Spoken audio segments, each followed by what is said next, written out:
सर्वांचं हार्दिक स्वागत। आज आपण आहोत परतूर येथील उपविभागीय कार्यालयाच्या समोर। या ठिकाणी गेल्या 3 तारखेपासून नितीन मारुती शिंदे तथा त्यांचा परिवार शेतात जाण्याच्या रस्त्यासाठी उपोषणासाठी बसलेला होता।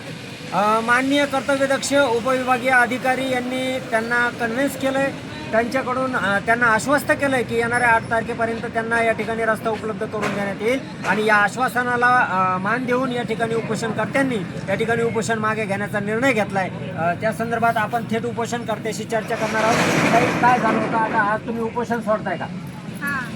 कशामुळे सोडताय उपोषण? सरांनी आम्हाला पत्र दिलं, त्यांचा मान राखून आम्ही आज हे उपोषण सोडू शकतो।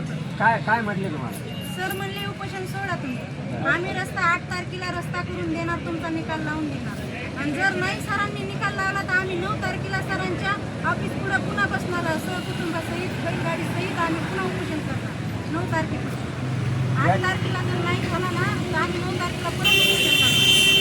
8 तारखेला आम्हाला न्याय मिळाला नाही तर 9 तारखेपासून पुन्हा आंदोलन आमचं सुरू होईल, असं या ताईंचं म्हणणं आहे। या ठिकाणी या परिवारानं आंदोलन केलं आणि त्याला प्रतिसाद देत माननीय उपविभागीय अधिकारी साहेबांनी या ठिकाणी त्यांना सकारात्मक प्रतिसाद दिला आणि आश्वस्त केलं की त्यांचा रस्ता जो आहे तो 8 तारखेपर्यंत या ठिकाणी तयार करण्यात येईल।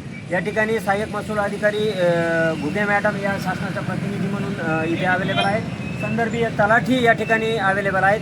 त्यांनी लेखी पत्र या ठिकाणी या लाभार्थ्यांना दिलेलं आहे आणि या ठिकाणी उपोषण या ठिकाणी सोडतायत आणि आश्वस्त केलं शासनानं की येत्या 8 तारखेला त्यांना रस्ता उपलब्ध करून देण्यात येणार।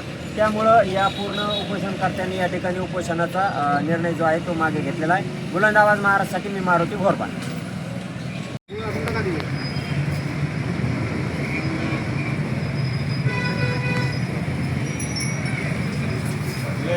एकदम